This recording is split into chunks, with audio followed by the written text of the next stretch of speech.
May have been able to run it off, actually. Well, it would have been very close. Very close, yeah. Very close. I mean, at this point, coming around to harass this Alchemist, but he's got an Arcane Rune and he's just popped Chemical Rage, so... He's just standing there. Look, yeah, exactly. They can't actually harass this guy out of lane. They missed their opportunity when they came down and they didn't gank because they were too busy focusing on this Timbersaw. And it hasn't paid off because the Timbersaw is doing fine. In terms of levels, anyway. Venoman is currently sitting bot with a Smoker to see, ready to gank that Batrider, and Batrider's dead. Yeah, he's in a lot of danger here. They need the stun from bench to open up. They do use it straight away, and the spin. This is a textbook gank. Lion TPing in, but it's a little bit too late. Unfortunately, I don't think even if he had TP'd at the right time, it would have been very, very hard to call. For Juggernaut as well. And one thing we're noticing is that Flare Gaming, while Lion and Nightstalker have been sitting top this whole time, they haven't been stacking. I don't think I've seen many pulls. I've seen a few. I haven't seen constant pulling. I haven't seen that much stacking. I've seen them fail to harass a Timbersaw. And that is such a waste of time. They need to be accomplishing things. Exactly. I think this is what we saw last game with Expect Your Enemy.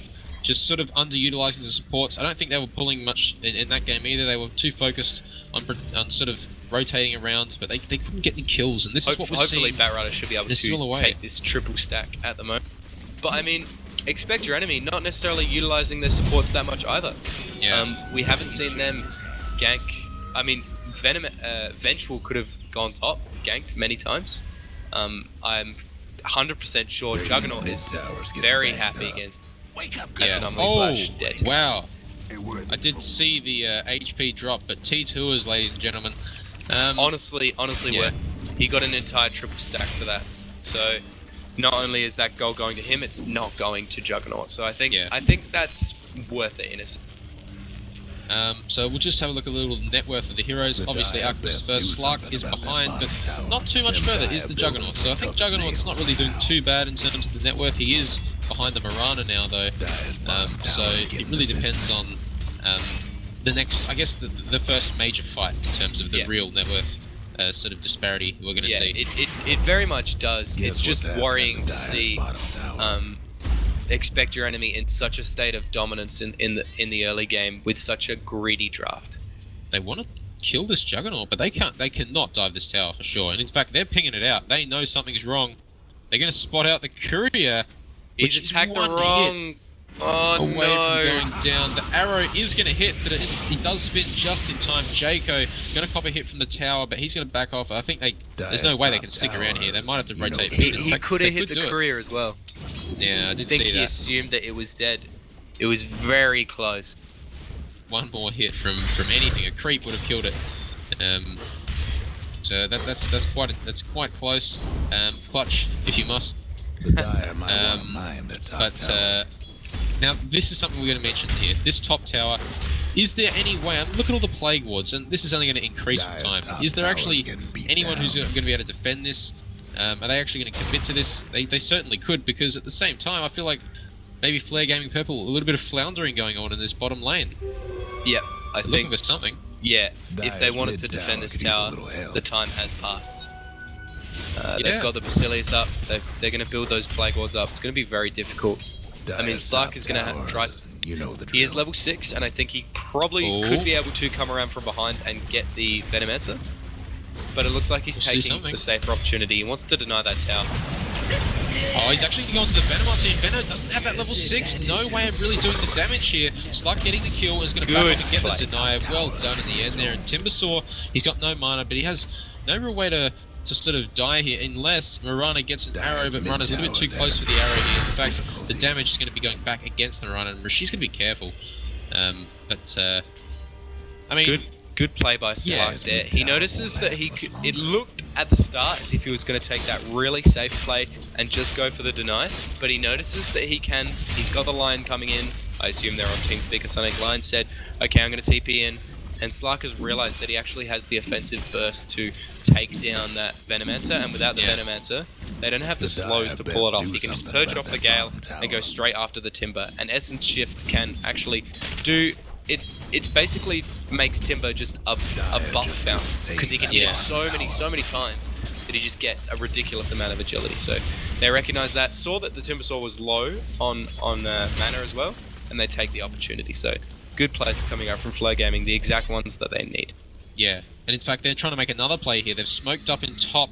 They're looking for something, but they are going to be a little bit unhappy with what they find because all of the heroes of Expect Your Enemy are actually in different areas of the map. They could wrap around the top, maybe, but it's very, very dangerous. They're going to try and wait out the Alchemist, it seems.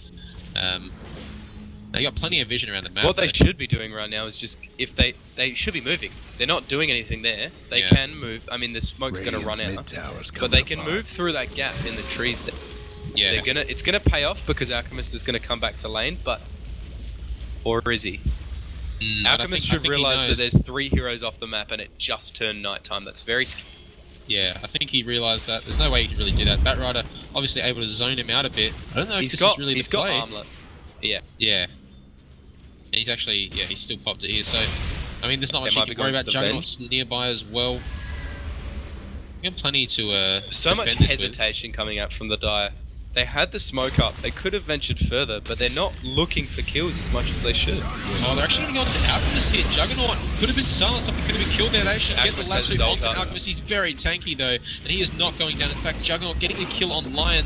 There's no real trade-off there for it. In fact, they're going to go on to Nightstalker as well. The stun's there. Batrider, I think he wants to just get out of here. It looks like they are going to go on to Batrider, but the detection is not there. So they get one. That could have been a lot worse, I feel, for Flare Gaming though. Oh, it could have been much worse, but if you compare it to the situation that should have happened, which is we smoke, we go straight into the jungle, and we kill Alchemist, then it's even worse than what it looks like at first glance. Because you got to consider them as chains of events, not just kills on their own. And the chain of events was that they smoked, wasted time, and they didn't kill an Alchemist, but they should. Yeah, exactly. And this is Timber Chain being used. It's down in the end for another 2 seconds, but he maybe a little bit impatient there on the kill. Lion had been close. That could have been a kill, especially with Finger of Death. Oh, he doesn't have it yet. He doesn't have it yet, still but it would have given the experience maybe that he would. And in the meantime, they just take mid tower. The kill goes to Venomancer, unfortunately, but nobody could be complaining about getting a T1 anyway. Yeah, exactly. And Juggernaut here, we can see his items. He's actually going straight into the Yasha. Do you think this is sort of the play here? He hasn't gone for the Battle Fury. Do you think Battle Fury might have been a better option this game? Especially when he had a decent lane. I think they have a greedy enough draft already, and the jungle can be taken up by Timber and Alchemist at any time. So those creeps are being farmed on the minute mark pretty much regardless. So Battle Fury usually it just speeds up farm. So if it's taking longer than a minute to clear jungle, that's when you need Battle Fury. When you have 3 cores farming the jungle, it's not going to assist as much. So I love the Juggernaut going for an earlier item because it allows them to fight more, and that's the one weakness in their draft. Because they've got space now. They can farm. They can farm to infinity. They don't, Nightstalker at the moment is 3rd lowest. Batrider, not doing much. Mirana and Slug, it's a dual core Mirana and Slug, so they need to get something done with those 2 heroes, and late game, I don't see it happening. Exactly. No, I completely agree with you. I was just seeing what your thoughts on it was. I mean, the Yasha, you're exactly right. He's gonna have the damage, he's gonna have the stats to actually battle here, and this is a bit of an issue for Flare Gaming. They need to be aware of this at some point. The Mango's been popped here. They want to get the lasso. They go straight onto the Alchemist, but again, the swap instantly. But the arrow though is going to do really a lot of work here. Alchemist is very low, and in fact, they've silenced him up here. Did they have any damage to just finish him off here? They just need a few more hits, but the Omni Slash is going to completely stop that one out there. In fact, they get the kill. Batrider's very low. He has to just back off. I think there's no way he can really contribute to this anymore, and this is not looking good. Actually, Flare Gaming the Slug popping the ult here, but he can't make use of it, so he's just going to back it off. But I mean, only 2 kills. That's quite a low number of casualties from what that fight looked like it could have been. That fight could have been an absolute disaster. They could have lost so many heroes then. It was insane. It was actually looking quite good for Flare Gaming. I was quite surprised. They almost took down the Alchemist, even after he got saved by the swap, which was crazy. The most important thing that we can take from that fight is, Lion didn't have Finger yet, and he really should have. 16 minutes into the game, and he's not level 6. So that would have killed the Alchemist. Second, the Night Stalker has chosen to get 1 extra level in Hunter in the Night instead of in Void, and he's only level 6 as well. So there's so much extra damage that's not being utilized by Flare Gaming that could have resulted in maybe a reversal. You know, instead of losing 2 heroes, they get 2 or even 3 heroes, because Expect Your Enemy, they looked on the back foot at the start of the fight, and if Flare Gaming had the proper levels and positioning, that fight was actually theirs for the taking. So it is very disastrous that the game is in this position at the moment, and now that they Expect Your Enemy have the space that they need, their draft is no longer a weakness, it's a strength. They're gonna continue this domination. They're actually gonna stun him up. The ultimate from Night Stalker's been popped. I'm not sure if it was the right call here, but we are seeing a Radiance picked up on the Alchemist. Now, something I want to mention here, Tapman, the net worth of the Alchemist is top, like it should be. Yep. But I just keep thinking about the level disparity. I mean, I'm just going to have a look at the items and levels at the same time here, and you can just see the supports on Flare Gaming need more levels. They do actually have the level 6 on the Lion now, and I guess what they need to think about is that blink soon. They want to start filming that blink. There's a bit of a trip to go before they get it, but once they get that, they'll have much better initiation, I think. I don't think they'll have the time. I think their opportunity is sort of over. They picked Slark and Mirana, not necessarily team fighters, against Juggernaut and Alchemist and Timbersaw, who love fighting, absolutely love it. And this is what they're going to do. Expect Your Enemy, they're just going to run at your towers, and they don't have the damage to pull off any sort of game. I mean, Batrider doesn't even have his blink yet. It's 18 minutes into the game. You can't afford not to have blink at this point in the game. No, I do agree with you. The TP from Juggernaut isn't going to be cancelled, and Vengeful Spirit, she's going to get away too. And they need to find one straggler, and I think Venomancer might be the target here. He's actually going to gale the Batrider, and we can already see how much work that does, but the arrow's going to hit. This is guaranteed to kill pretty much. They do finish him off. Mirana getting it, but Alchemist and all the targets they wanted to get did TP away safely. They might get a T1 for this anyway. They should be pushing a T1 for this. They need all the space that they can get at this point in the game. Exactly, and I think this could be somewhat defended, but looks like they're actually going to head into the jungle for another kill potentially. They could look towards pushing this. I really think that's the play here. They're going to search for something. Well, they need to push now, or they need to defend the T2 top right now, because Juggernaut he's going to have a party pushing that tower, and he's going to go straight for your racks afterwards because he's got his healing. So, I mean, we see Slark can maybe do a little bit of damage, but he's used the Shadow Blade proc on it. I don't think Juggernaut needs to be scared of the Slark right now. He can just go straight back in. In fact, they do get the patience. Alchemist here, but the damage from Timbersaw on the Timber Chain, bursting down Lion completely, and Batrider's actually being slowed by that Gale, the Plague Ward rather, and that's 2 kills. That was looking like a push from Flare Gaming, but they lost 2 heroes as soon as the Venomancer came back alive. They're going to go to Roche. Yep, definitely. I mean, they've already cleared out the bot T2. That's the only lane that's pushed right now besides the top T2, and that's just way too far away. Being logical, we can take out this, and then they're going to go for the T2. And I wouldn't be surprised if they go straight for the mid-racks, because they can. They'll have the healing ward up. They can just heal straight back up to full. Bit of a misplay there. I think so. Off the healing ward onto the cliff, so they're going to back off right now. It's a little bit of a misplay. It's a bit novelty as well. Maybe he wouldn't be so disappointed over that. It is fairly cool that you can actually do that. I've never actually done that myself. Not that I am. Well, you can do it on many cliffs. If people browse the subreddit, you would have seen Miracle pop a Juggernaut ward up on a cliff, and he uses it to juke to heal himself and allows him to get a double kill. So there is obviously a skill level with a healing ward. Perhaps not then, though.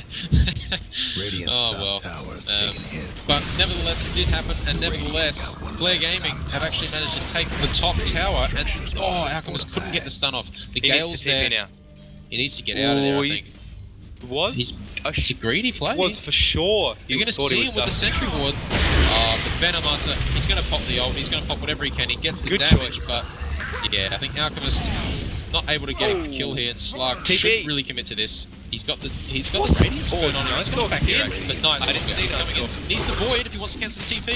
He does get the Hex off anyway, and they do finish him. That's a huge turnaround. In fact, that's the best situation possible. Great communication there, obviously. Slark just baiting in the Alchemist there. I was surprised that the Alchemist did go that far. I thought for sure Alchemist hit the dust on Slark, and I knew Slark didn't Dark Pact, but they're gonna push this. They're gonna push this into some momentum, actually. Maybe get the T2 top. So hopefully we'll see them. You know. Oh, there goes the Omni slash onto 2, and in fact, Batrider could be the next one. He's going to try and TP. Does he actually have? Oh, he just gets finished off in time, and Lion's going to try and TP as well. They need Disable to stop him, but he gets away. That's a really lucky escape, but I mean, this all happened while there was a dead Alchemist. Yeah. I think that's still a win for Flare Gaming, though. They got the Alchemist and the Venge. Venge, obviously, if you didn't see, died from the finger from the Lion. Yeah. And now Mirana has her eggs. I didn't actually see when she got that a few minutes ago, I assume. So that's going to just increase her farming speed a little bit, allow her to scale up a lot faster. Eggs is half the reason that Mirana has sort of re-entered the pro scene, and it did get slightly nerfed, but it is still fantastic on her and Slark. Yeah. Actually, keeping way ahead of this Juggernaut, which is surprising. Yeah. Being a monster with this farm, and he's picked up a Moon Shard straight away. Not what I would have gotten, since he already has the Echo Saber for the attack speed, but it's going to work wonders. Yeah, exactly. We'll see how he goes. And look at the attack speed, you can just see it, and that's without stealing any stats. He managed to steal 19, then popping the ult though, maybe just to be safe, but I guess he could really go for something like the Skadi next if he wants to. He's got plenty of options available. Honestly, my suggestion next would be an Abyssal Blade. Yeah? If he can lock down this Timbersaw, if he solo ganks the Timbersaw, that is 15 to 20 attacks. That's upwards of 60 agility. And that's all you need to snowball the next fight. 60 agility, no joke. So if he can actually get a Basher and be able to lock down these tanky cores and solo them, like, he can even take on the Juggernaut with that. So I think Abyssal Blade into maybe even a Silver Edge might be the way to go here. Obviously, Skadi, fantastic at those long drawn-out fights, gives him great health, but Abyssal Blade now gives Vanguard as well, and there's a lot of auto attack coming out from them. I'll have to see exactly what they decide to do, because they are looking at making a push, but they do Moonlight Shadow, and I think that may have been spotted. I know it's night time, but I think they may have actually seen Lion on the invis there. They do drop a Sentei onto Batrider. He is going to get spotted out. In fact, he is the first one to go down. They drop the Darkness. Oh, they're going to spot out Mirana. She's actually leaped, but she's frontlining here, but she actually manages to get the damage back on the swap coming through, but it's not very far. And Venomancer, or Slark rather, he is actually too far forward, but he is going to go back with his ult. He's going to regen up just for now. And that was looking okay for Flare Gaming at one point. It was actually 4 for 1. I really didn't expect the rest of them to go there. They went just too deep. They got caught out by the Poison Nova, the damage from the Timbersaw, the damage from the Alchemist, and Slark went too deep. He wasn't with his team. Yeah. He didn't try and... I mean, I think he was trying to pick off the supports, but I think Slark's objective in these fights should be, well, okay, if I'm not getting CC'd, steal as much agility as possible so I can defend against the next fight. So I can push in the next fight. Because if you're not going to win a fight, you just want that extra agility. It's what makes Slark such a good carry against these types of heroes. But it's obviously, I mean, and he's got the Moon Shard, so that says to me that he wants to do that. He wants to push like that, but he wants to fight like that, but he's just not playing like that. Yeah. This could look. They want to salvage something here. Alchemist, does he have a TP? He does not have it. He has the travels, so he might want to look to do that. And there's no Basher on Slark, so if Slark initiates it, he might have a lot of trouble stopping a TP. But Alchemist should have fast already. Slark's pounce would have actually come off the cooldown, and he could and they're going to go into Venomancer here. Will he drop his ult? I really don't. I hope not, but he doesn't, so it's okay.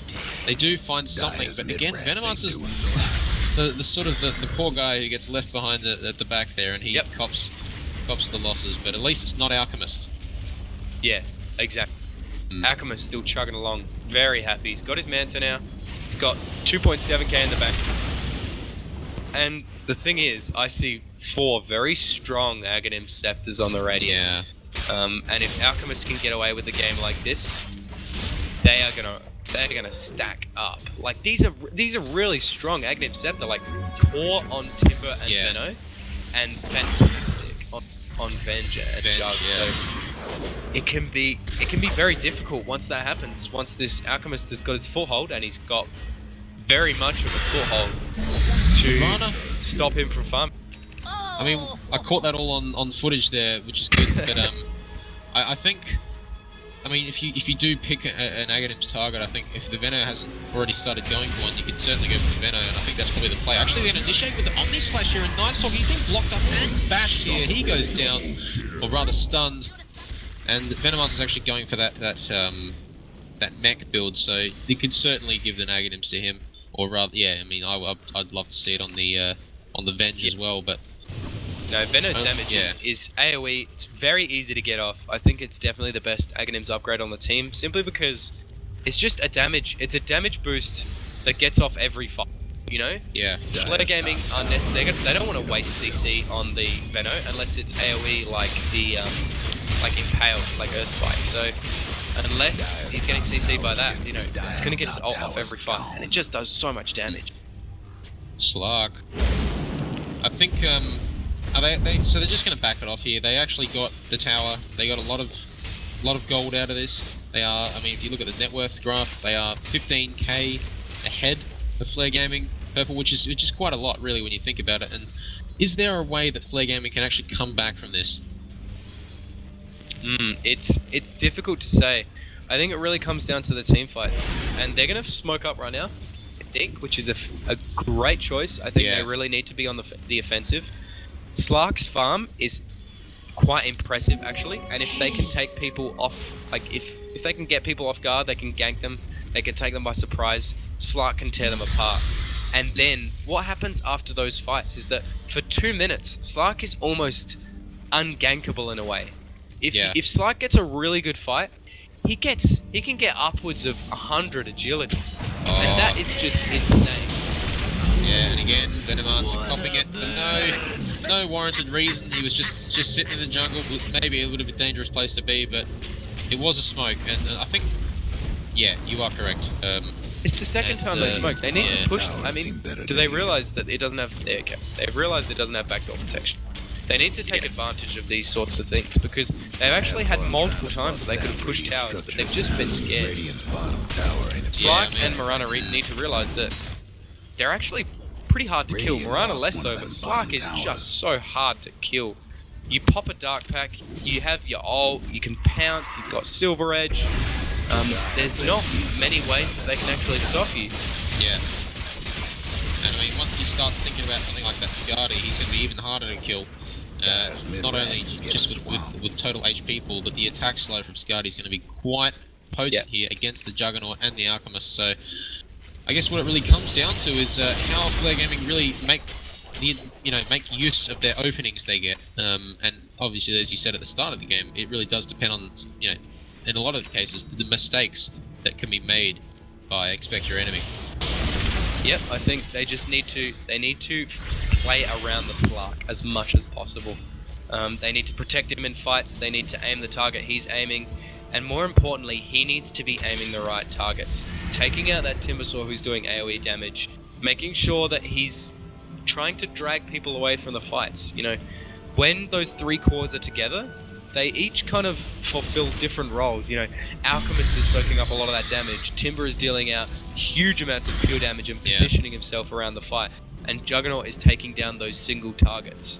So with the three of them together, it's very strong, and you need that Slark to constantly be farming aggressively and trying to find targets. You know, he should be farming the Radiant Jungle right now, I think. You know, it's not like they have a line who can blink Hex. You know, they can only really use the Venge to initiate on him. You know, they can do it with the Alchemist or the Venno, but Gale is not going to do much when it's packed it off. So, Mirana, you did. This is dangerous. Leaping straight in, and in fact getting focused down. That was a really dangerous play. Nice Stalker, not the place to be running, my friend. In fact, the Venomancer will go down again, but Slark, he is the one doing the damage here. But if they catch Slark out with a stun, with a gap, with some sort of slow, he's going to purge it off. But in fact, they've got vision of him here. The Glimmer Cape gonna make it a little bit nicer for him, and he's gonna be okay. I mean, that's that's the best thing that could have happened with Slug, but... Slug again, killed the Meta Man, so he doesn't have...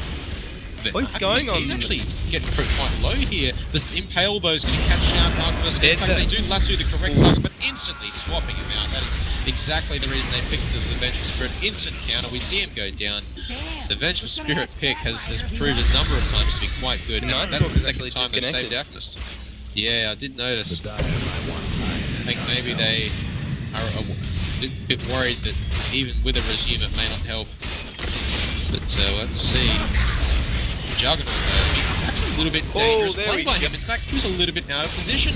And this could be some sort of chance here for the... Flag enemy need to go now. Gotta go. They need to salvage this. In fact, Slark is frontlining. He's got the damage. Does he have the... Well, does he have the CC? It looks like he will be able to catch out the Slark here. The Yule's coming through. There's no way he's going to get out there. And Venomancer again being the target to go for. He is not in the right position. And Slark on a monster kill. He's got 25 stacks. He can keep going. It's huge. And this is where he needs the bash. You know the drill. He needs a basher to get this CC off as well, and it's so important that they don't get as much damage off as they can. Now, the Silver Edge, great item anyway. I don't disagree with it, but I think he really needs to get his Abyssal right now. And if he can get an Abyssal off on the Alchemist, or even the Juggernaut, then we saw like they have the burst, they have damage. You know, they've got Finger, they've got the double Starfall. You know, there are multiple things that they can get done. They don't have the CC because this Lion went for a Glimmercape first, which is a good choice. Not as good as Blink though. They still don't have that versatility, that maneuverability of initiation like you talked about. You know, you said at this earlier in the game that this Lion should be saving up for a Blink, and that's really what he should have been, because they need that angle of initiation. They need to be able to jump onto the Venge. You know, maybe Lion blinks and hexes the Venge, and then Batrider blinks and pulls back another target. You know, and that gives them the time. So you essentially you send the Lion in, sacrifice him to disable the Venge, and in the meantime, Batrider has killed Jug, and you essentially trade the Lion for the Juggernaut, and all of a sudden the fight seems so much more winnable. Exactly. That Alchemist or the Jug they're huge powerhouses in this fight, especially that Juggernaut. He has just been frontlining a lot, and I mean, even though the net worth of Slark is really quite impressive when you look at it, he's actually, I would expect Alchemist to be further ahead at this point, or rather Slark to be further behind. Yeah, definitely. I think Slark has been a monster this game. He's been amazing in keeping up with this farm. Compared to the Alchemist and the type of game that this has been, he's been doing really well keeping up and just constantly farming. I think his farming has been very defensive in nature, and perhaps he could have picked up a few more kills. But either way, his net worth is very high. And Mirana also keeping up as well. I think the major mistake that Expect Your Enemy made there is that they didn't go for the Roche. I assumed, I was like, Juggernaut's on the racks, he's being really aggressive. I'm like, he should die here, right? But they didn't take the Roche before they went top, and which was a crucial mistake, I think. And they knew it was up as well, because I think they sent someone in there, or they had an illusion in there. I don't know. I'm 90% sure that they knew that it was up. So conscious decision to maybe push their advantage and go top, and it was very greedy, and it doesn't pay off for them. And it's just the room that they need, because their net worth is actually down to 15k, and that's still, very considerable. But when you're an Alchemist, you always want to be accelerating out of control, and you should be, because that's how his passive works. You are naturally bringing in more gold than the enemy, so you should have an advantage. You need to. Yeah. And it's like that. Basically, what people say is, if you're ever behind in net worth on an Alchemist, if your team is ever behind in net worth on an Alchemist at the 20-minute mark, you've already lost the game. Yeah, exactly. So, it depends on how he's playing. And again, they're not getting the Aegis. I don't understand this. Dire can't contest it. Flare Gaming do not have a Roche team. They have no AoE. All they've got is the Earth. Yeah, but they are going to initiate straight onto the Night Stalker with the Omni Slash. All of them are going to tick him down, and they have got vision of Slug. If Slug goes down here, this is going to be hugely costly, but they do use the ult here, and he is going to be able to back it off. They get one kill, and they smoked up for that. It was very silly of the Slug, though, to go behind like that after Juggernaut had already used the Omni Slash. As soon as the Omni Slash was used, they should have just backed off and waited for them to push high ground. Because they're not overextending there, they're already getting a kill there. Together, they're positioned well. You know, you can't take advantage of that positioning by flanking them from behind. And Clark has done well, actually, this whole game by being aggressive and taking the Venomancer out before he can get much off, but in that situation it was a bit wasteful. Luckily they're going back to take Roche though, so it does give Slark the extra time to get the Shadow Dance up. Yeah, and they get the Roche. It was a fairly quick Roche. They get the Roche, the Aegis of the Immortal onto Juggernaut here. So this means, and this is sort of a crucial fight, the one that's coming up here, because whoever wins this fight is going to get a huge advantage in this game. I feel like Flare Gaming do have a good chance though of defending it, especially if like you said earlier, the wording was play around the Slark. If they do that in this next fight, they might have a chance of turning it back around and actually getting a huge amount of net worth out of it, because the advantage is still hanging around that 15k mark, which means if Flare Gaming Purple do actually win this fight, they are going to gain a lot more than they could possibly lose here. Slark needs TV back, there it is. They're going to be careful. The swap could come out at any second here from Venge. Does Venge have an able lens? No, but it does have a blink, so just as good, but it looks like Juggernaut, he's actually going to get swapped out straight away. Slark popping his ult here, popping the bounce. Late, he popped his ult, he could have gotten away with that. Oh no, Mirana actually on the slash there, and the Finger of Death is going to come out. They do break the Aegis, but this is not looking good for Flare Gaming because they lose a Lion, and Batrider is very low, and this is looking like a very, very strong push, and the Aegis the Immortal has been dropped, but they don't have any follow-up damage. In fact, Nightstalker, not really the place to be running there, in fact getting bursted down, and they want to go for Slark here, but Slark is not the target that you should ever be looking for, but it looks like Batrider just needs to stay back if he wants to sort of save his life here. They are going to go onto him though, they just need to lock him down. Alchemist is going to try and pop that unstable concoction. It does land in the end. They do finish him off, Juggernaut getting the last hit. They do buy back, and they're going to go straight for Throne here. Good play by Slark. Actually goes straight on the back. The swap comes through, but Slark is actually very, very low. In fact, Slark goes down. He's going to buy back instantly, though. He took that was a fair bit of gold. Without the supports, they don't have much CC. Slark can actually do something with this net. Yeah, but the towers are falling fast here. They need to think about something if they want to stop this. All of them are up. Coming up from Lion. Oh, they're going to back it off here. Good timing. Oh, this is good. Slark, he could look for a pick-off here on the Alchemist. He wants to just get something out of this one. He just needs to get the pounce. He does hit in the end. Alchemist, there's no way he can TP out of this one. He is going to have that unstable concoction. He's looking to maybe get a trade. In fact, he does trade. But Batrider, that's a huge advantage. Well played to him, in fact. But they are going to look for the Timber Sword here. The Timber can let the Timber Chain away if he's not Hex, which he is. The Earth Spike as well. Going to secure this one. The Ancient, though, copying some damage. They lost that other tier 4. Yep. Now's the time to just push mid. Alchemist has boots of travel though, so it's very difficult. I think just Mirana getting caught out that little bit too much. She's got 5 deaths. A lot of them I feel like could have been avoidable. She just got a bit too deep, wanted to use her Dagon, and didn't end up actually killing the Venge. Yeah, the Venge's swaps have just been instrumental. Yeah. It has basically, the swaps have removed Batrider from the game. Batrider has accomplished nothing.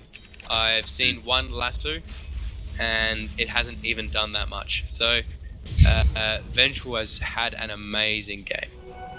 Yeah, and I remember back to the picking stage of this, they instantly picked the Venge. As soon as the Batrider came out, they picked it straight away, and it's just, I feel like they may have picked it anyway.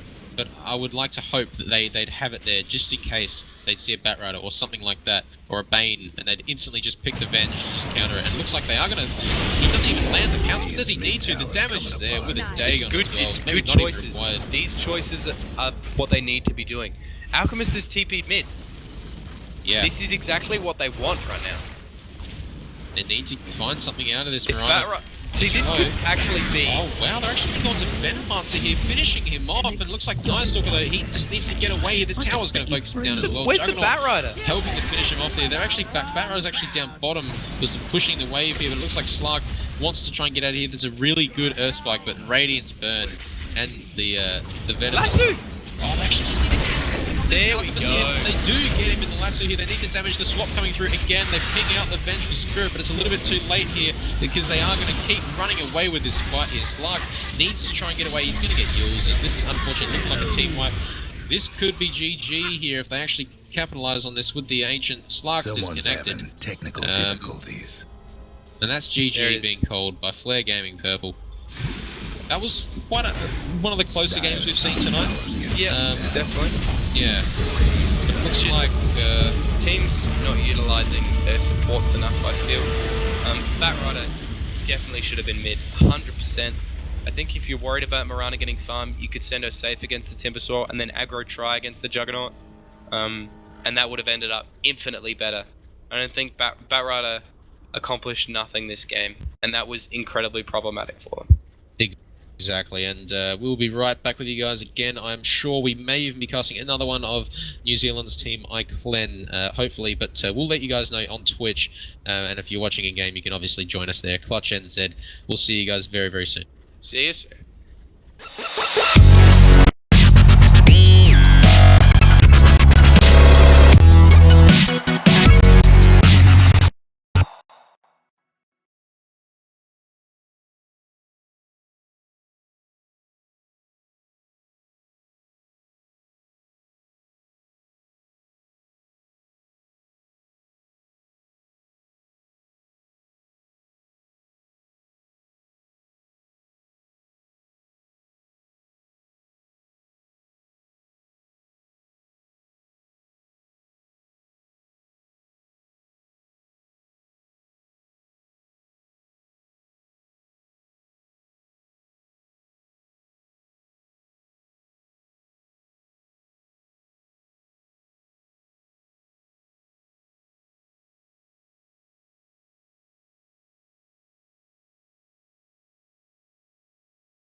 and of course they played just then against Expect Your Enemy, and of course it was a long game, it was a close-ish game, but iClan, they have been playing well, and it all comes down to how well they play this. But at the same time, I am joined here by the Cake Juice this time, and he'll be doing play-by-play for me. How are we going?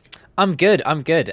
We may actually have to take that back and have you do play-by-play because I'm seeing your mouse on my screen, which kind of looks like you're in charge of camera. So, but we'll see once we get into the game. Obviously, at the moment, I can't know too much right now, but that's quite all right. I'm doing well. I'm doing well. I enjoyed watching the cast of the previous ones. Drow Ranger first ban. That's surprised me a bit. Are we seeing this because everyone's been playing her a lot more recently? Yeah. I think the Drow strat is just too strong in these sorts of games. And I think the first ban Drow is not too bad. I love the Vengeful Spirit ban as well, and I love the Elder Titan ban, and the Amiibo ban is probably some sort of respect ban. Not 100%, but if you just look at the picks, this is pretty standard stuff. The Oracle and Huskar combo, not a lot you can do to stop that from happening in the first phase, unless you specifically know they're going to do it. We've got the Faceless Void, of course, into the Disruption. Really, really classic, really, really strong at the moment. Both teams providing pretty strong strats at the moment, to be honest. Are we going to see something like maybe a Luna pickup as well? You know, another really classic Shadow Demon combination there. Just trying to theorize here, and the PA gets banned as well. Or is it just one of those things where just Shadow Demon is just such a good support in sort of really all situations, especially in the early to mid game, that it's just getting picked a lot more often? Well, I feel like if Flare Gaming want to carry, they need to pick something with physical damage. I feel like this is a Mirana game, though, for Flare Gaming. They need something to combo with that Disruption. They've got the Time Warp and the Chrono, obviously, but much more sort of expendable combos, so to speak. We need something like that Mirana Arrow, which is going to hit, it's going to disable for 5 seconds. And this is something Huskar can't deal with if he can't use his Inner Vitality. And I think if they get some physical damage behind them, to actually get them through that mid to late game. They actually picked the Dazzle, though. Perhaps a denial pick, but we'll have to see how it works for them, because Axe is still in the pool, and rather iClan, they could easily pick Axe and make this work into their draft if they really want to. Yeah, exactly. It's something that I said a lot in the drafts from yesterday, that it just everything is so open in this meta at the moment. Everyone is just so viable, and we're seeing combinations that we haven't seen for a long time. And exactly as you said, the Axe get picked up straight into a Morphling from Flare Gaming Purple. The Tidehunter ban as well coming out from them, trying to look down to maybe shut down that a bit of the AoE control. Which I don't know combos well with both an Axe and a Huskar, really. Especially if you manage to get Ravage off on a few of their important cores, and just let Huskar sort of stab him to death with a flaming spear. Yeah, it really depends how they run this Axe here. Axe is a hero that I like to see getting guaranteed farm. The off lane is a place for Axe. It may not be the best place in the world, especially as a solo lane. I feel like he needs a dual lane, and it really depends on what you pair up with it. I mean, Ogre Magi is not really the support to pair with him, but Ogre Magi is picked here, I guess, really for more disable, but also to buff the Huskar in this mid to late stages of the game, where he's just going to be hitting a lot of damage, and there's no way he can die when he's actually going to get False Promise.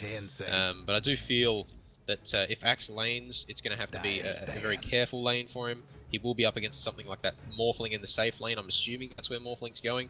I would probably like to see him in that safe lane. But I'm not really sure what the Dazzle pick here is. It's sort of a little bit confusing as to what will actually provide here. But they've actually banned the Slark. Not expecting a Slark. I'm expecting something in that mid lane for iClan, and Juggernaut is an option. It's quite greedy, actually, when I think about it. I think something like even a Death Prophet would be great here, just for good silence against Morphling. He can't morph, to prevent the Faceless Void from time walking, and then just overall more survivability. They actually have the Gyro. Interesting. Are we going to see Huskar mid then? And OD picked up by Flare Gaming Purple. Yeah. Have they got Arteezy playing for them? They've actually got Jayco playing for them, and that's Jayco going into the mid with OD. We're going to have the safe lane with the off lane Faceless Void. I feel like both lineups are quite unique, just with this Gyro pickup making iClan's lineup a little bit hard to analyze here, but you have a look. They've got the really good mid game. They got really good mid game. Their timings are all about the Blink Dagger on Axe, They need that Dragon Lance on Gyro. They're going to need level 6 on Oracle. And this is just sort of exactly what they're going to play around, I guess. They're going to start doing push. And this is something that Flare Gaming Purple need to realise, because their heroes take a long time to come online. You've got OD and Morphling. They take quite a number of minutes for the game to pass by, and this is not something they want to do. They're going to have to play a little bit passive, I'd say, and sort of drag the game out to get what they need before they can actually contest a very scary lineup with that Huskar and, of course, that Gyrocopter and Axe. Alright, so we are seeing you controlling the camera there. Yeah. And I'm actually not able to click on anything at all. Yep, that's normally what happens to me. Strange. Yeah. So it's up to you how you want to go with this one. I think, unless I can do this, nope. I think I'm going to have to try and analyze. Right, well, Cake Juice, this is something for you to practice, I guess. I suppose, yeah. It'd be good to add to your resume. Oh, totally. I will continue my normal role as a play-by-play then, but it was an enjoyable picking stage for me, just to talk about some stuff. We have Tatman Tat doing this one, but of course he is feeling unwell at the moment. I'm sure he's in Twitch chat. I hope he is. Shout out to Tatman Tat for doing games 1 and 2. And this is the final game of the night, guys. It is going to be a very, very difficult game for Flare Gaming Purple, but they do have a bit of a strong lineup themselves. It's all about their timings. iClan have much scarier timings, but I do feel that if the game persists long enough, there will be not much they can do against Flare Gaming Purple, which is a Morphling and a Faceless Void. And this is where the Faceless Void comes into play, because you chrono the Huskar and the Gyro, and OD and Morphling sit back and do all the damage, and it's just quite scary in that sort of 40-minute to 50-minute sort of mark. Yeah, no, exactly. I mean, I did the OD pick at the end there kind of surprised me a lot. Yeah. But in saying that, he does have a significant intelligence advantage over the 3 cores on iClan. Maybe not so much the supports, but yeah. No, it's going to be an interesting one. I mean, I'm expecting maybe. I don't know. Are we going to see the Huskar or the Gyro go mid? Do you reckon? Well, I feel like this could be either one. I feel like really in this situation you could put the Gyro mid and get away with it. Wouldn't be too bad. They've actually gone to smoke down in bot here. They're not going to find anyone from Flare Gaming Purple. They've actually stood right out in plain, not quite in plain sight, but they're just standing on their own side of the river up the top here. And there's not much that iClan can really do, and except maybe try and get behind them when they go for the rune. Man, I think they know where they are. They're pinging it out. They could decide to maybe just back off here. I think that might be the play. Strangely enough, it looks like they're wrapping around. Oh, Oracle did shut down a ward, but yeah, I think that's what they'll stick with, because that ward is that's a good ward, and the fact that it hasn't been spotted, and it's out of the usual sentry positioning in mid lane, it won't be de-warded very easily. And Axe may have actually spotted that ward placement.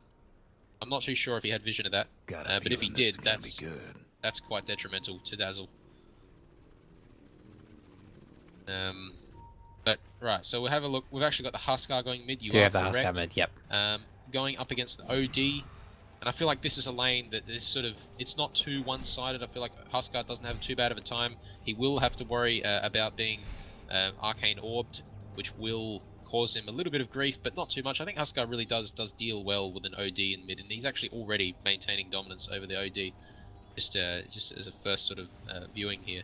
You were right about the Axe seeing that ward. That was just de-warded by the Yoga Magi just briefly before. So that's obviously going to be a bit of a big advantage for him, and the Huskar in the mid lane there, just to keep himself a bit safe. They no longer have that vision, and well, they're going on Axe here. They need to find a way of actually stunning him up, because they haven't got any follow-up here, and it looks like Oracle just going to get a really good bit of harass. And I think this is what I love to see that iClan are doing right now. They've actually they're running this Axe in that solo lane, or rather in the safe lane, and it's going to be really nice for him. He's actually able to deal with it a lot more than that off lane, and they've actually run I think a better combo with the Gyro and the Ogre in the offlane, and this is going to mean Ogre's going to have, or rather Gyrocopter's going to have much more guaranteed farm at this point. Interesting to see how how the damage the actually acts. He's out of position here. They just need some more physical damage to take him down here. But Shadow Demon actually may lose his life. He does Fairy Fire, but looks like Oracle didn't actually have mana for any more nukes there. I feel like this is where we'll see First Blood in this top lane. I'm not expecting the Axe to be that aggressive, especially into a tri-lane such as that. This Huskar being really ballsy in the mid lane. Yeah. Risking his life here, but at the same time, OD, he has been stunned up here. I don't think this is really a kill for them though, especially with Huskar this low here. Yeah. Actually, Ogre maybe overestimating his ability here, because OD is going to get damage from this Astral Imprisonment. He just needs to hit stun him a is few more up. times. No Arcane Orb though. They could look to go back on this, but it looks like they are going to just leave. Ogre's actually going to get away here. They're going to just ignore him. They could actually... Oh, they need to imprison this this Huskar. They're waiting for the cooldown on Astral Imprisonment. As soon as that's ready, I'm sure he'll probably think about going in there, pinging him out. Like they won't worry about it just yet here. Ogre's actually going into the jungle and the Ancients, denying himself. Faster than walking, I suppose. Brought out the Windlace, yeah. He bought the Windlace just for efficiency's sake. Now, I just want to have a look at the last hits here. Cake Juice. This is looking good for iClan. Look at last hits. They are doing well. Gyrocopter he's in the off lane, and he's actually been left solo now, and he is ahead of the last hits. That's a very quick phase burst, and it's going to obviously up his... Oh! That's First Blood.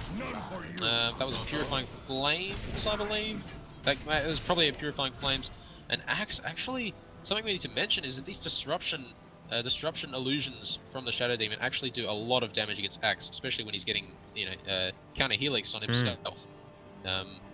Which is sort of unavoidable, because you're going to counter Helix whether you like it or not.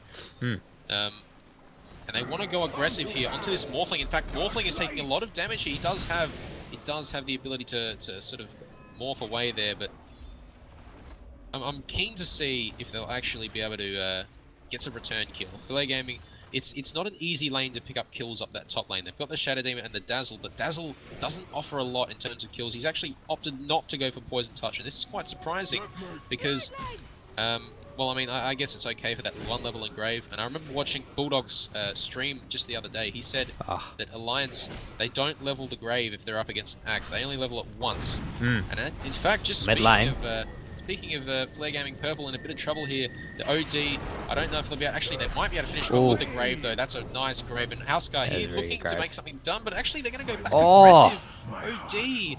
OD, overestimating his survivability. Burn damage was a bit too much there. Yeah, that was avoidable. That was certainly, especially with that Grave, and that was quite a good Grave, I'd like to say. He TP'd in at the right moment, he got the Grave. Unfortunately, it didn't lead to anything there. And Shadow Demon could be the target for Axe. He just needs that call, and he does get the damage. Spins. Look at the damage here. He does get the disruption, but Oracle with the final attack, finishing him off. It was quite a clutch play, if I may say so, but that's exactly what the iClan are really doing well in this laning stage. And last hits, look at the last hits. It is very one-sided at this point. Huskar is just maintaining his lane so well, and he's up in the mid lane. This is really not looking good for the OD. I mean, someone who needs his intelligence items, I mean, really as early as possible, so he's got that upper advantage against the rest of the guys for his ultimate. I'm really looking really good for the Gyrocopter down in the bottom lane there, who's looking, he's basically been untouched this whole time. He does have his phase boost, as I mentioned before, and he's already most of the way to Dragonlance, which is pretty good to see. He'll definitely be a force to be reckoned with later on in the game. Exactly here, and it looks like the last hits, the highest last hits for Flare Gaming Purple is of course that Faceless Void, but he's only got 19 last hits. I feel like this Gyrocopter, that early lane has just led to Gyrocopter completely snowballing the lane in some ways. The laning stage hasn't ended yet, but I'm sure when the laning stage does end, Huskar hasn't seen the Shadow Demon. He's in a bit of danger though, but do they actually have any damage here? OD, he is actually going to get low himself. They just need a few more hits, and they don't have the ultimate from OD. But it looks like he needs to be careful. He's actually going to be very low to burn, but the grave just in time. He's going to use the Fortune's End here, but it's not going to lead to anything. But again, they are going to find the OD just in the back lines.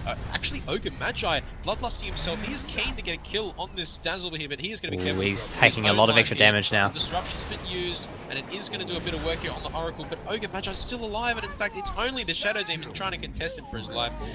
Oh, Ogre actually survived. That's absolutely incredible. I mean, Ogre's base regen from the minute one is very high anyway, but having taken damage from the Shadow Demon Soul Catcher, all that extra damage almost brought him down to 0. And see them going onto the Axe in the mid lane there. Yeah, and this is Axe being a little bit too greedy. He wasn't prepared for a TP. He's got no mana. In fact, I can't believe he's actually got this far apart. He's got his Mango just in case he ever has anything. It's actually going to let him go. He's just too tanky. That was a missed kill. I feel like they may have needed to use the Poison Touch a bit earlier maybe, but they don't have the Poison Touch. That's the issue. I think that's a big mistake being made here, and OD, he is Huska's got Armlet. Fast here. Huska doesn't actually worry about damage because he's got the Armlet. He has got level 2 Berserker's Blood here, and it looks like they do get OD in the end. And Shadow Demon, he actually wants to get something done. Oh, the Shadow yeah. Poison's there, the Chrono hits. He just needs to finish up the... Oh, they do get the Huska. That's a good Chrono, but it may have been needed sooner here, but they do finish him off. And that is a big kill. In fact, the net worth swing was only 200 towards iClan, despite losing 3 for 1. Really, really good Chronosphere. It was nicely weighted, just as Huskar had Armlet toggled himself back to basically 0 health. And I'm liking this aggression from iClan. This is their balls to the wall from minute 1, and it's really paying off at the moment. As you can see, 9 kills to the 1. Exactly, and this is sort of what they need to be careful of. Dazzle, in fact, in a bit of danger himself. He's got the grave up in 3 seconds, but he doesn't need to be cold here. In fact, he will probably grave himself as soon as he can, but he doesn't actually get the cold off, but this could be bad for him because Axe does have that Culling Blade available, and it looks like he's actually getting a few stacks up. He does miss that stack there. That's a bit key there, and in fact, it will lead to him surviving. Yeah, I was kind of expecting Oracle to use Fortune's End on Axe there just to purge off that Shadow Poison. Actually, can you even do that? Can you purge off Shadow Poison? I do believe you can. I do believe you can. Okay. I suppose it's not really at a level of the game so far where Shadow Poison is too much of a big deal. No. It's still fairly low level. Only level 2. Only level 1, sorry, actually. So especially for an Axe who's already got his Vanguard, I'd say he'd be most on his way, maybe, to getting his Blink Dagger, maybe before his boots. I don't know, he's still got brown boots at the moment. Yeah. I guess this build taken by Shadow Demon is quite unorthodox, but I do think it is actually okay to do, and this is, so there's that Dragon Lance that we talked about. This is the time for iClan to make something happen. Actually, Gyro is very low. I believe he just took Ancients or something? Yes, I think so. No, the camp at the Secret Shop. Right, so Gyro is currently a very strong hero. He's got really good stats at the moment. He is going to be hitting hard. We haven't actually seen him do much at this point, but he's now level 9. He's actually dropped his cooldown earlier. Seeing him in a team fight is going to be really scary because this whole time the score is 10-1 and we haven't even seen Gyrocopter make any impact really whatsoever besides winning his lane against Void. It looks like he's going to be going for that Hurricane Pike as well, or at least a 4-star at the very least. Ogre, he's going to initiate. They actually do purge it off straight away, but he is going to try and use Bloodlust. He is going to get bashed by the Void. Faceless Void is really sort of a savior here. They do actually get the Culling Blade onto the Dazzle, and this is where we see Dazzle not being the pick, especially when there is an Axe in the pool, but looks like Axe he's keen to keep chasing. In fact, Shadow Demon, oh, that's a really nice Chrono, but they need some damage to follow it up. Looks like they don't have any, and I mean, Faceless Void needs to get out of here because he's actually going to get caught in by the Cole there. The False Promise coming through. Axe should be fine here, but do they have any way of sort of turning this around? I think Faceless Void needs Time Walk, and it looks like he does. Yeah. No, it was a really good False Promise there from the Oracle. Axe obviously completely fine. His own regen plus the regen from Oracle helping him out there as well. I suppose really just goes to show like how the aggressiveness of this lineup is just really just outplaying Flare Gaming at the moment. They're not able to respond. Obviously their lineup is sort of more late game oriented. But I don't know. It's looking like iClean are just going to scale better later on as well. Just sort of just protecting that axe and that Huskar throughout anything and everything that get thrown at them. Yeah, I mean, in the late game, I guess when you look at the lineup of iClan, a lot of their late game will actually be that axe call. There's no way of really avoiding being called by axe. As long as they have the vision up, I'm sure they can do something about it. But this is sort of where you see the lineup of iClan be quite useful. This stage of the game, we're 12 minutes in, and I'm going to look at the net worth disparity. It's over 10,000. It's massive right now. It's probably close to 12,000. Yes, it is. And we just missed a kill T2ers, but OD going down to Axe, that is really, really disheartening to see that. Axe is just completely ahead here. I'm gonna look at net worth of each hero now, and right, well, the 3 cores of iClan are ahead of everyone else in the game, and yeah, they actually do manage to pick up Axe though. So, and that was Morphling getting that. That's something. That's good. And they got, look at the gold. They got 1,200 gold out of that kill. Just that one kill. I did see Morphling got 500 of that for himself, and obviously Morphling's not a hero that you want to feed. Although he is very behind on his arms at the moment, just with an Aquila and Treads. Meanwhile, they're quite happily taking this tower in the bottom lane. And they're not being able. Flare Gaming people just aren't able to contest it.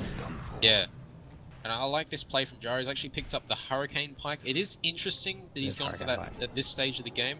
That Hurricane Pike is going to allow him to actually battle against this Faceless Void, who is just going to be up in his face, getting bashes, doing damage. We're actually going to see maybe a fight here. The Astral Imprisonment straight away onto the Huskar. They are going to drop a ward. They actually had vision of him that whole time, but it looks like they're going to have to get that call on because OD is getting bursted down completely. He's actually going to get braved. It's a really nice brave here, but Axe, he's just going to be calling blade straight through a Faceless Void. He goes down with the damage, no time walk, and that is a huge turnaround here back towards the way of iClan. They finish off, of course, the Shadow Demon, and Morphling is not even to be seen at this point. He is already out of there, and that is good for him, but he didn't get anything out of that fight. In fact, the fight recap shows it was at 4 for 1, but they only got 1,200 gold out of that. Yeah, 4 heroes did die though, and they died very quickly and very explosively, and it's obviously not what Flare Gaming are wanting at all. Especially when you've got an axe, so you can just run into all 5 of you and live. Just by being there, and that's obviously that's really bad. They did manage to pick up the Huskar through Shadow Demon there, but I mean other than that, not really a lot going for Flare Gaming at the moment. Not saying that they're out of it just yet, but they are. We have a quick look at the net gold graph. They are almost 1,500 behind in net worth. Yeah. Exactly, and this is just where we're going to see iClan probably try and snowball a little bit further. They just want to close out, maybe take another tower, and it looks like they are grouping up somewhat. They're pinging out the Gyrocopter. He's got no mana. He does have that Hurricane Pike though, and I don't think they're going to really. They don't have Chrono for this. There's no way they can really kill him. Tower's in bad shape. It looks like he's just going to force stuff away, and this is really not good. I mean, of course, this is good in terms of nothing happening at the moment. Flare Gaming, they do have a lineup which is necessary to have farm they need, but they're not farming. That's the issue, and they can't farm because their jungle has been overtaken by iClan, and the only one they can really go for is this Huskar, but he's just too hard to kill, and he's actually got the Dragon Lance as well now. Super tanky. The warding situation from iClan, while they've only got 2 on the map at the moment, they are super aggressive wards. They've got complete control of that jungle, and as Blitz will quite happily tell you, especially if you're the Dire in this stage, you want to be controlling that Radiant jungle, because it forces the Radiant to farm in unsafe places, much like this Morphling and Dazzle are doing right now. And even though right now they're relatively safe, Dire have pushed out the bottom lane right the way to their tier 3 tower, and there's not a lot they can do to contest that at the moment. Well, one thing I'd like to mention is, of course, the level issue. So if we bring up levels, you can see Dazzle. Okay, Dazzle just got level 6 just then. This is 16 minutes in. Dazzle, I mean, Tome of Knowledge is something I think you need to keep in mind. I'm sure they actually have bought one and it wasn't given to Dazzle. But he's just, that level 6 is really key, and we haven't seen the Poison Touch yet, and I think this is something we need to see, especially in that lane against a Huskar. Against a Huskar, well, I mean, you're not in lane against Huskar, but you are going to be encountering Huskar, and that, even just that little physical damage, that slow onto him, is going to make it very much easier to take him down. And of course, against an Axe, slowing him down is also really good. That value point is huge, but we haven't seen it this game, and this is an issue for Dazzle because he won't be able to get that until level 7, and he's only just reached level 6.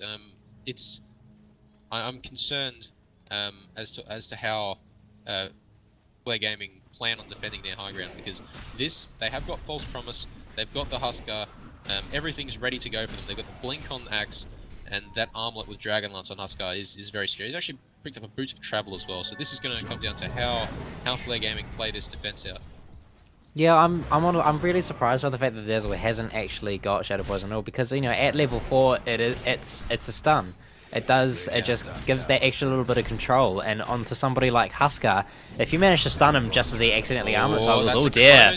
Onto Huskar, he doesn't actually have, the False Promise! To go, and that is actually being saved up there by the bait sitting score. Actually, OD getting a really nice ult in the backlines. It's 2 for 2 so far, but I mean, Ogre Magi, he's going to get a pick up onto this Shadow Demon. Gyrocopter's only just arrived, though. This is a mistake, I think, by him. He's actually picked up the Yules as well. Interesting item build for him. He's actually very low. He needs to be healed up by Oracle, but it looks like he's going to run past the tower. The tower's not going to go on him, though, which is fine for him, but they're going to look to... This Ogre Magi is still alive, and he does actually pop that Aegis. I didn't realise that Ogre Magi actually had the Aegis the Immortal. Wait, Ogre had the Aegis? And this is not actually, OD is really not in a good spot because Oracle has got Purifying Flames and he does just to finish him off there. Dazzle, he's got he's got level 7 now, but he hasn't got the Poison Touch. Not that he really needs it at this point here. The Grave should come through pretty soon, just so he doesn't get hit by that Facile, but he doesn't use it. And it looks like this is not looking good at all. This high ground defense was looking pretty good at the start, but once Gyrocopter got here, it turned around. They're going onto him. He's actually going to use just try and get out of that. Huskar's back in the fight. Bates Edict is there, but it looks like they're going to go back onto Dazzle as well. And Shadow Demon, he's in the back lines. This is what happened. I mean, Aegis Immortal on Ogre, but wow, that was an unstoppable force from iClan. That played out really, really well for iClan there. And the fight went on long enough for the Huskar to respawn and the Booster Travel back into the fight. And yeah, even though the Ogre did have the Aegis, they ended up working out. Oh, that was a good call from Max there. Morphling, he should be okay here if he just morphs away, but he doesn't need to. Morphling has got 3.8k gold in the bank. I feel like he should spend it. He should buy something here. I'm not sure what he should buy. Maybe he's setting up for Ethereal Blade. I'm not sure if it's the play because they're actually getting on to OD here. OD's getting pretty low. He needs to back it off. They actually are just fountain timing this, and I feel like iClan are in a position to do this. They have actually they've got the opportunity maybe to now transition into another lane. Maybe look at tier 2 mid, I think. But they're going to be really aggressive here. The Weave, though, is going to put a little bit of a dent in their push, I feel like, on Huskar, but it really depends on how they go. Actually, OD, no! OD needs to imprison himself. No. He does. How the... Underestimating Huskar's damage. That's a bit ridiculous. I think they do need to back off now. Chronosphere is back up again, and Wave is another again in 17 seconds. That's a really good Chronosphere. Good. They need to get the damage onto this Huskar. He's going to be They just can't. And this is not. They need to focus him down, but it looks like they aren't able to anyway. Morphling does have a killing spree now. He does get a kill onto Oracle, which is a key target, but Morphling has to get past this entire team if he wants to get back to base. He might actually waveform towards Ogre. That's the play. He gets the kill, but it looks like he will trade his life for it. And faces Void. He needs to back it off. This is a little bit interesting to watch because iClan, they have the ability to just push in mid, but they're sticking around in bot here. And it looks like they might even go for the tier 4s. I'm not sure what they're planning here because all this time they're spending doing this. This is Flare Gaming respawning and coming back to defend, but it looks like Axe, he is out of position, but at the same time OD drops the ult, but it doesn't finish off Axe, but he does go down. The Grave is fantastic. And OD can actually contribute to this kill here. This is a little bit of a mistake by iClan because they lose the gyro as well. They're going for that mid tower now. It's about time, but it could have been done earlier. I really think it definitely would have been better for them to back off out of that, because as you were saying, Flare Gaming, I'm pretty sure each of them respawned at least twice in that full skirmish, and you know, obviously that's really, it didn't really accomplish anything for either team there. I mean, Flare Gaming just died a lot and gave iClan some more gold, and iClan just kept killing them and didn't get any of the ejectors. We did finally see the Huskar get that tower, but I mean, they could have done that a good 5 minutes prior, and they would have had tier 4s, maybe even racks in the mid lane as well. Not the best utilization of time, I think, in my opinion, because of course, you know, Morphling now does have the Ghost Scepter, and I think was going to go and get Ethereal Blade, the Eagle Song for the Ethereal Blade, but saw that the rest of the opposing team were there, and he's decided to go to the other secret shop instead. I think if he wants to defend this high ground, he needs to hurry up and get that Ethereal Blade and come back to base, because they need to hurry up and do this. Does he have a TP back? He does. It's up in 8 seconds, so he'll be back in time for the racks, but this tower is going to go unscathed in terms of defenses. There's no defenses coming in through. This range rack is going to be dropping pretty soon. They need to make a play here. They need to disrupt someone, maybe Astral Imprison. But it looks like OD might have to Astral Imprison himself. The disruption coming through here. This is Gyrocopter's ultimate, doing so much damage. Dazzle in the backlines. He needs to brave himself if he wants to survive this, but he is not going to. It wouldn't have happened anyway. And it looks like the Astral Imprison is going to run out. That's Jayco going down on that OD. Faces Void. They need the Morphling here. Morphling has just arrived, but he's a little bit late. He's got 600 HP because of all the agility he's morphed. But is this the play? I feel like if he gets called by Axe, he's actually going to go. The damage there on Axe is pretty significant. But Faces Void just needs to time walk. He needs to, if they want to defend this, they need to get a really perfect chrono and some damage here. But I don't think they have it. They are really lucky with damage. Right. As you say, that the Chronosphere comes in, he gets Yule straight away. Oracle is caught in there. Oh, that Yule saved the life of Huskar for sure. It looks like they are going to use the False Promise. That's Morphling going down. And of course, that is Faceless Void being finished off here. The buybacks, they're really keen to defend this, but I'm not sure if they can. This is Morphling being graved here in the fountain. This is not what you want to happen. Dazzle will survive because of the stick. He's actually got a mech as well. And this Solar Crest on Ogre is making it even harder for them to kill. It's actually negating a lot of the minus armor from the Dazzle ultimate here. But of course, that's not going to matter because they got vision inside the high ground. Actually, he does survive that. I'm not sure if you saw that before, Smoko, but Oracle actually used... oh dear, oh. Yeah. That was nasty. Oracle actually used Fate's Edict on the Ogre as just as he got E-bladed, which saved his life there. Really good play from the Oracle. Super good support play.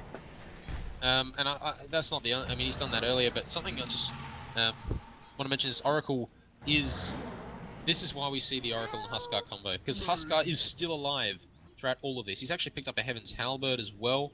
And they're not finishing the game here. I'm not sure why. I feel like they should just focus on the Ancient. They're looking for tower, for fountain kills. But I think Flare Gaming, they've actually done quite well here. They've managed to pick up 12 kills themselves. It's not an easy game because it looks like the BKB is the next pickup for OD. He's actually skipped the treads. It's not. This is a pretty dire situation for an OD. And Huskar may have actually died there if they'd gone on him, but I mean, I feel like Gyrocopter will go down here. 966 gold. That's 2 deaths in a row. In fact, they've actually all died here against. Oh dear. Seems like very impossible odds. And this is the fault of iClan for not pushing mid lane. But if you look at net worth of all the players, this is quite unfortunate for Flare Gaming Purple. There's not much they can do. The Hex actually from Axe. I didn't see the Axe pick up the Hex here. He's very ooh, there's a Hurricane Pike.